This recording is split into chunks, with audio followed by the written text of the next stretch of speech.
Hello my dear students, कैसे हैं आप सब। मैं सोनिया कौशिक एंड हम स्टार्ट करने वाले हैं आज हमारा चैप्टर नंबर 4। ये है lesson number 4 reproductive health and today's lecture number 1। आज लेक्चर फर्स्ट है स्टूडेंट्स। आज हम बेसिक टॉपिक डिस्कस करेंगे इस चैप्टर के। ठीक है, let's start today's topic reproductive health. तो सबसे पहले तो स्टूडेंट्स हमें पता होना चाहिए कि हेल्थ क्या है। हेल्थ क्या है? तो हेल्थ क्या है students? A state of complete wellbeing of an individual when an individual is completely healthy. But if I am talking about completely healthy, तो उसका मतलब है कि वो individual physically, mentally, socially, biologically हर तरीके से अगर वो फिट है तो उसको हम क्या कहते हैं कि वो इंडिविजुअल हेल्दी है। एंड अगर ऑर्गेनिज्म कंफर्टेबल नहीं है, डिस मतलब एब्सेंस, इज मतलब कंफर्ट। अगर ऑर्गेनिज्म कंफर्टेबल फील नहीं कर रहा है, ठीक है, that condition is called disease. अब डिजीज़ जेनेटिक भी हो सकती है, डिजीज़ कम्युनिकेबल, इन्फेक्शनस भी हो सकती है, that is due to bacteria, virus and all.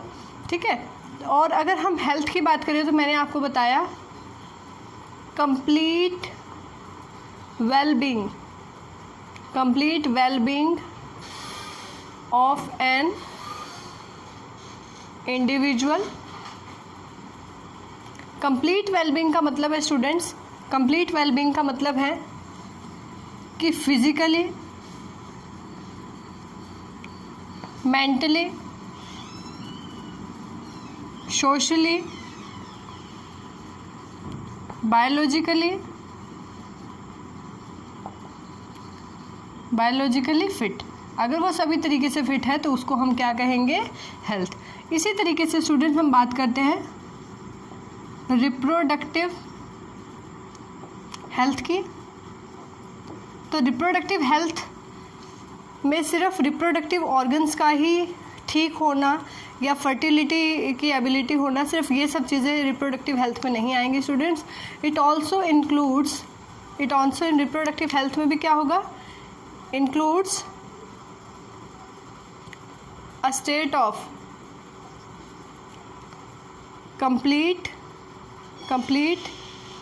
well-being। और जब भी हम बात करते हैं कंप्लीट वेलबींग की, तो कंप्लीट का मतलब है कि वो इंडिविजुअल फिजिकली, मेंटली, सोशली और बायोलॉजिकली सभी तरीके से फिट हो। सभी तरीके से फिट अगर इंडिविजुअल है, that organism is called reproductively healthy. ठीक है, और इसमें हम कुछ और चीज़ें भी जोड़ सकते हैं स्टूडेंट्स कि इमोशनली भी वो फिट हो। ठीक है, बायोलॉजिकली, मेंटली, सोशली ये सभी चीज़ें हैं, लेकिन हम मेंटली में एक और चीज़ ऐड करेंगे यहाँ पे, emotionally fit. So if an individual is overall fit, that individual is called healthy and this definition also includes reproductive health. ठीक है, तो इसमें रिप्रोडक्टिव ऑर्गन्स का ठीक होना और उनका ठीक से फंक्शनिंग करना, ठीक है, वो सब चीज़ें भी आ जाएंगी स्टूडेंट। अब बात करते हैं कि प्रॉब्लम क्या है, why we are doing this chapter. Reproductive health के बारे में लोगों को अवेयर करने की ज़रूरत क्यों है। ठीक है, तो अब हम बात करेंगे क्या प्रॉब्लम्स है। प्रॉब्लम्स रिगार्डिंग या रिलेटेड टू, हम कहें problems related to reproductive health. Reproductive health से रिलेटेड क्या प्रॉब्लम्स हैं स्टूडेंट जो हम लोग सोशली जो है फेस करते हैं। तो इनमें सबसे पहले आएंगे students lack of personal hygiene. ठीक है, जैसे कुछ इंडिविजुअल्स, अगर हम बात करें एडोलसेंस की एज में जो इंडिविजुअल्स हैं, and if we talk about drug addicts या किसी अल्कोहलिक पर्सन की बात करें, तो इस तरह के लोग या लेस एजुकेटेड जो लोग हैं, इलिटरेट जो पीपल हैं, they do not have this personal hygiene. और पर्सनल हाइजीन ना होने की वजह से दे अंडरगो, यू कैन से their body suffers through number of disease like reproductive related disease, RTI जिनको बोलते हैं, रिप्रोडक्टिव ट्रैक्ट इन्फेक्शंस उनमें हो जाते हैं, या इस तरह से और भी बहुत सारी सेक्सुअली ट्रांसमिटेड डिजीज़ हैं जो इस तरह से रिप्रोडक्टिव ऑर्गन्स को या हम कहें रिप्रोडक्टिव ट्रैक्ट को कहीं ना कहीं अफेक्ट करती है। नेक्स्ट हम बात करें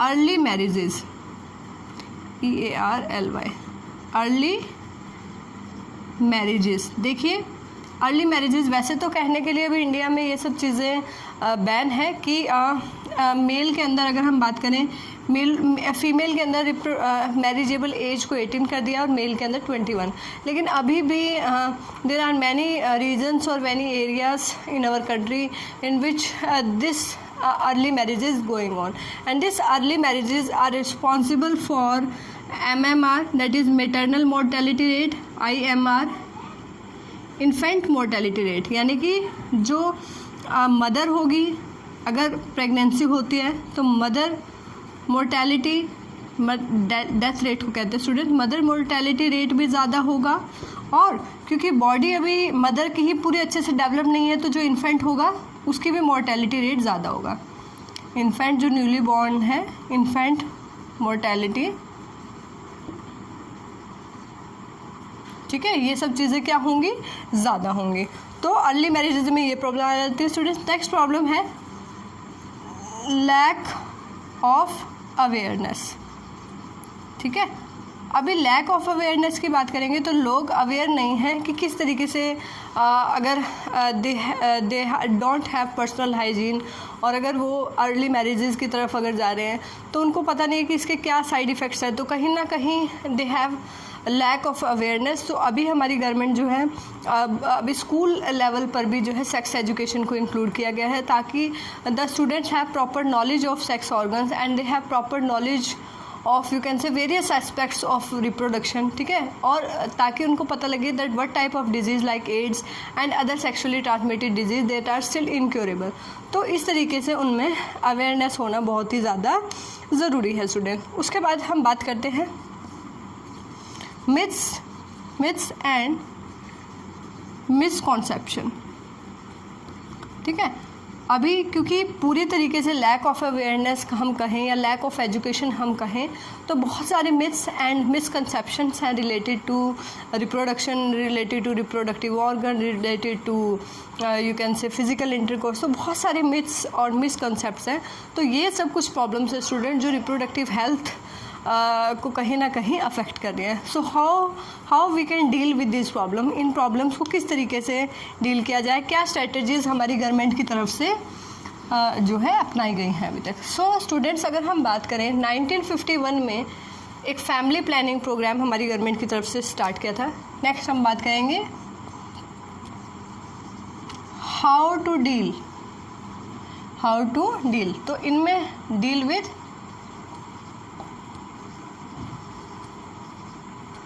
reproductive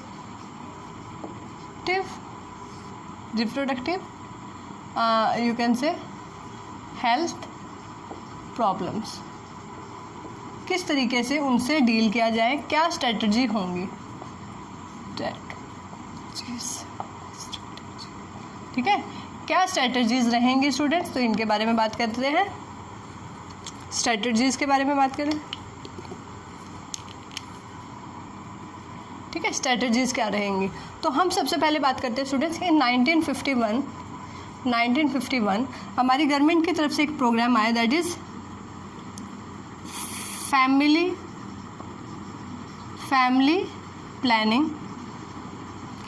planning program. Alright students, family planning program आया और इसमें एक जो है एक बहुत ही ऑडियो विजुअल तरीके से एक बहुत ही एड बहुत ज़्यादा फेमस हुई थी, एंड द स्लोगन वाज हम दो हमारे दो, ठीक है। तो ये स्लोगन जो है बहुत ज़्यादा जो है उस टाइम में प्रोनाउंस था और बहुत ज़्यादा फेमस उस टाइम में हुआ था। लेकिन अब इस प्रोग्राम को स्टूडेंट्स, अब इस प्रोग्राम्स को चेंज करके RCH कर दिया गया है 1997 में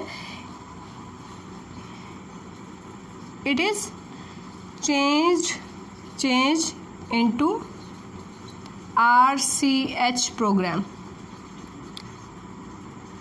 ऑलराइट स्टूडेंट्स, अब इसको RCH के अंदर इंक्लूड कर दिया गया है. What is RCH? Reproductive and child health care program, important for NEET as well as for CBSE. Reproductive child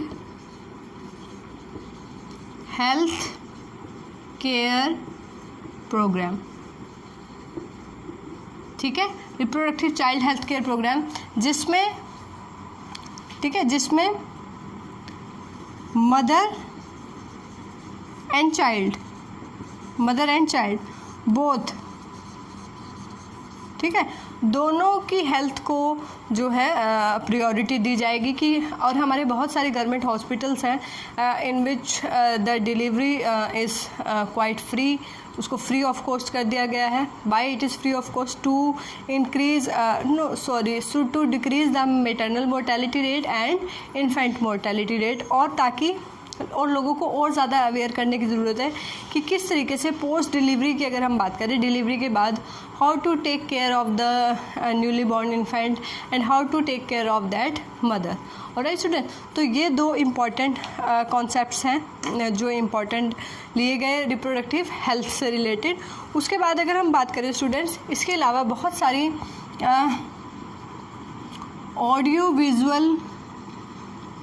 visual aids की हेल्प से, या हम कहें बहुत सी government and NGO non governmental organisations की तरफ से भी, ठीक है, स्टेप्स लिए गए, स्टेप्स टेकन फॉर अवेयरनेस, ठीक है, लोगों को अवेयर करने के लिए बहुत सारे स्टेप्स जो हैं government and non government agencies द्वारा भी लिए गए.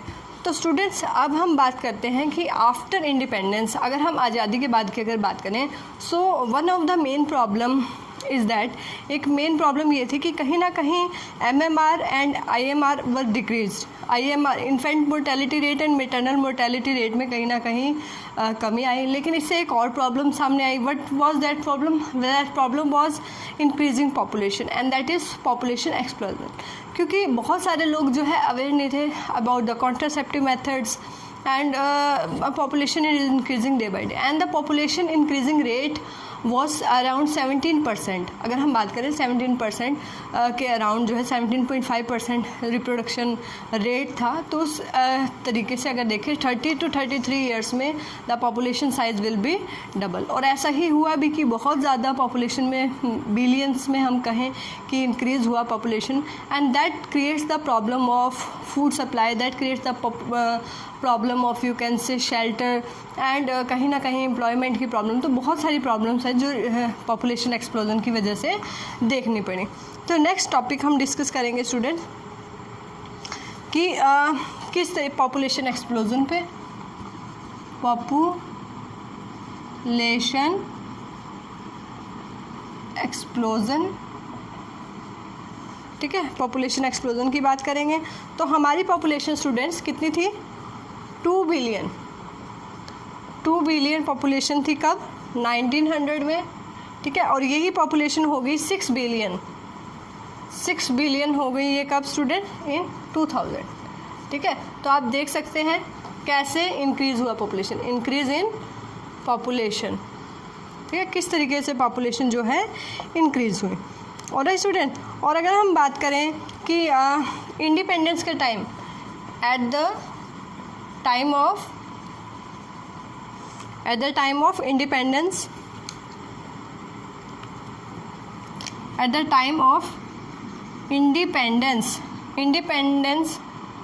के टाइम में अगर हम बात करें, सो हमारी जो पॉपुलेशन थी वो थी स्टूडेंट्स अराउंड 350 मिलियन. कितनी थी? 350 मिलियन थी. लेकिन अगर हम 2000 की बात करें, पॉपुलेशन अगर हम बात करें इन 2000, ठीक है, population was increased up to 350 billion. तो इतना ज़्यादा पॉपुलेशन रेट जो है बढ़ गया. और ये पॉपुलेशन को, इतना ज़्यादा पॉपुलेशन इंक्रीज़ होने का कहीं ना कहीं रीज़न ये था lack of awareness, lack of education या लैक ऑफ कॉन्सिक्वेंसेस, कि लोगों को they are not aware of the consequences कि किस तरीके से परिणाम इसके जो है हो सकते हैं। और स्टूडेंट, फिर अब हम बात करते हैं क्या रीज़न रहे, ठीक है। Now we are coming to reasons for कि ये पॉपुलेशन इंक्रीज इतना ज़्यादा एकदम कैसे हो गया। बात करते हैं रीजंस।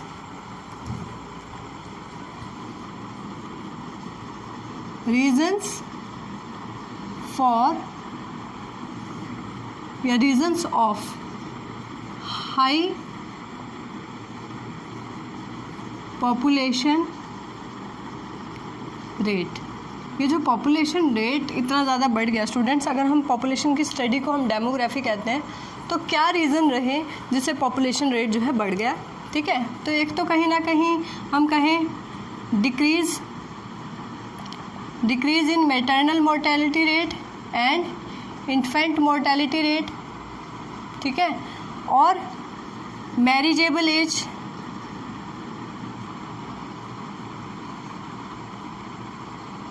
मैरिज एज जो है फीमेल्स में कितनी कर दी गई, 18 ईयर्स, एंड मेल के अंदर 21 ईयर्स, ठीक है। और इसके अलावा लैक ऑफ एजुकेशन, और हम कहें लैक ऑफ अवेयरनेस, या हम कहें कॉन्सिक्वेंसेस, ठीक है। तो लोग जो है कहीं ना कहीं तो ये कुछ रीज़न थे स्टूडेंट जिनकी वजह से पॉपुलेशन रेट जो है इतना। और हम कहें you can say lack of knowledge regarding, कौन सी नॉलेज उनके अंदर कम थी, कॉन्ट्रासेप्टिव मेथड्स, कि किस तरीके से वो पॉपुलेशन कंट्रोल करें एंड क्या कॉन्ट्रासेप्टिव मेथड्स वो लोग यूज़ कर सकते हैं पॉपुलेशन को कंट्रोल करने के लिए। तो ये सब की नॉलेज उन लोगों को ज़्यादा नहीं थी उस समय में। तो उसके बाद हम बात करते हैं स्टूडेंट्स कि किस तरीके से पॉपुलेशन कंट्रोल किया जा सकता है। ऑलराइट, सो अगर हम बात करें student, this is a general chapter है, but still important for board and competition. They will ask the terms MMR, IMR या what is RCH, what is family planning programme, ठीक है। तो इस तरीके के क्वेश्चन जो है कॉम्पिटिशन एग्जाम में आ सकते हैं। नेक्स्ट बात करते हैं बर्थ कंट्रोल की।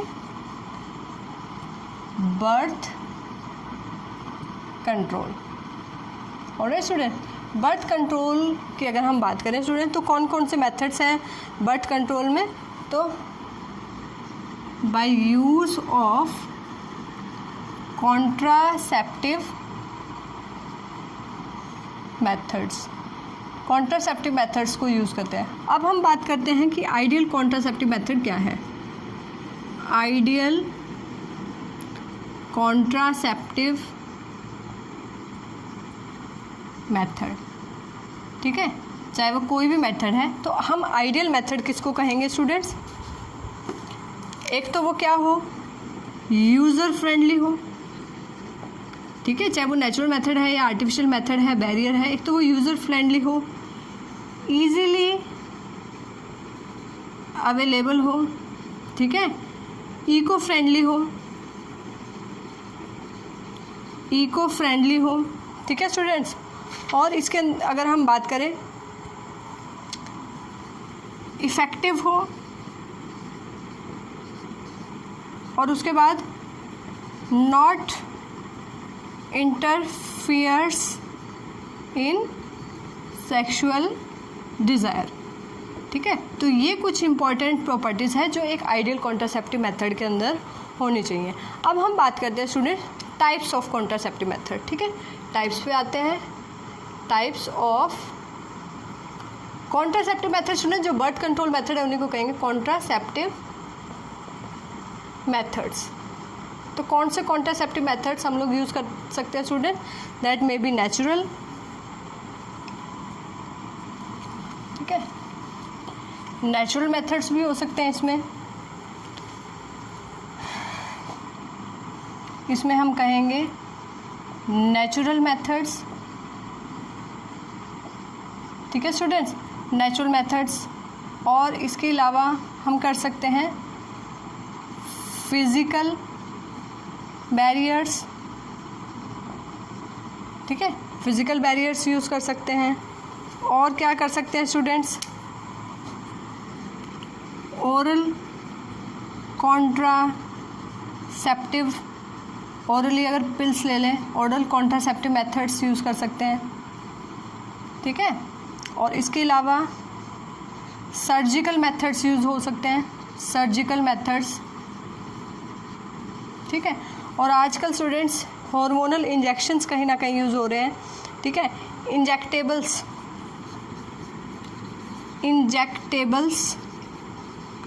एंड इम्प्लांट्स, ठीक है, ये हार्मोनल है, इनको वन बाय वन हम डिस्कस करेंगे। और इसके अलावा एक है स्टूडेंट्स IUD,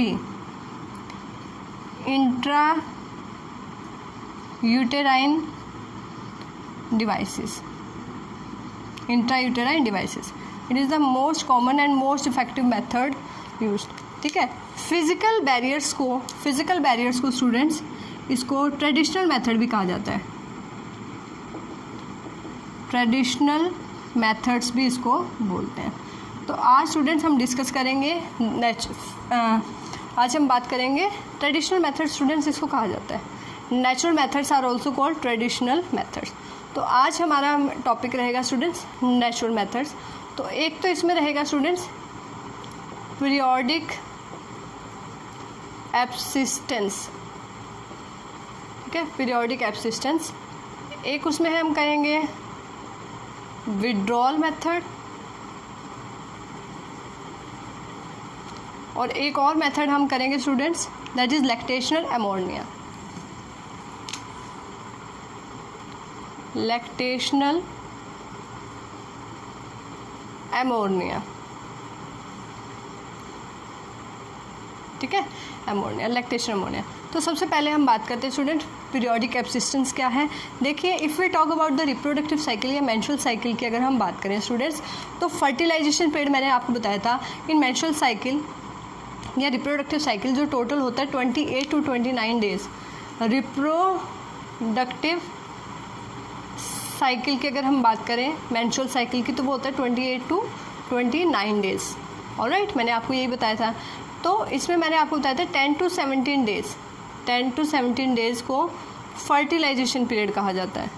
फर्टिलाइजेशन मतलब इस पीरियड में फर्टिलाइजेशन के चांसेस सबसे ज़्यादा होते हैं। तो स्टूडेंट्स अगर इन दिनों को छोड़ दिया जाए, if the physical intercourse is you can say not done in 10 to 17 days, that is fertilization period, then the chances of fertilization is less, chances of conception is less, pregnancy के chances कम है। तो इसको हम बोलते हैं periodic एब्सिस्टेंस, ठीक है। तो अगर हम इनको अगर इसको बाय स्किपिंग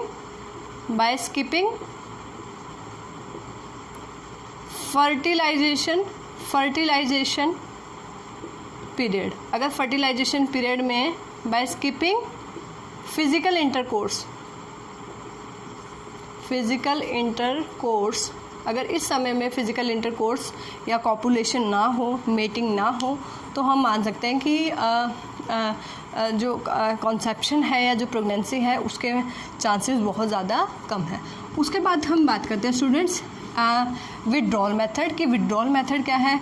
तो स्टूडेंट्स हम बात करते हैं कि at the time of insemination अगर the female genital organ that is penis that is withdrawal just before the insemination, ठीक है। हाँ, withdrawal of penis just before of ejaculation, यानी कि सीमेन सैंपल के रिलीज़ होने से पहले ही, इजैकुलेशन से पहले ही अगर पेनिस को जो है विड्रॉ कर लिया जाए, if the male penis is withdrawal before ejaculation from the female vagina और genital tract, you can say that method is called withdrawal method, okay. But sometimes it is not safe in the sense, because in some cases it was seen that pregnancy still occurs even after the withdrawal. All right. So next, coming to lactational ammonia, very very important. Lactational ammonia, it is related to students breastfeeding or milk. After delivery, female used to feed the young one for 6 months or more than 6 months. Sometimes it is 1 to 1.5 year, like that. So the period between the female feed the young one, their young one after delivery, so in that period chances of fertilization are about to nil होते हैं. लेकिन कहने के लिए होता है कि नहीं, चांसेस ऑफ हम कहें फर्टिलाइजेशन आर नील या लेस बट नॉट नील, क्योंकि इन सम केसेस लैक्टेशनल अमोनिया के समय में भी या उस समय में भी जो है क्या देखा गया स्टूडेंट्स कि फीमेल्स के अंदर प्रेगनेंसी जो है हुई है. तो लैक्टेशनल अमोनिया क्या है? हाँ जी, लैक ऑफ प्रेगनेंसी या हाँ lack of pregnancy in between breast feeding, lack of pregnancy in between breast feeding time. ठीक है. तो जब तक मदर जो है फीड करेगी फीडिंग 6 मंथ टू 1 ईयर, तो तब तक जो है चांसेस जो है कम रहते हैं, लेकिन उसको बिल्कुल नील नहीं कहा जा सकता. तो स्टूडेंट्स, आज हमने डिस्कस किए हैं natural methods of birth control. In our next lecture we will discuss other different methods of birth control. Alright, thank you.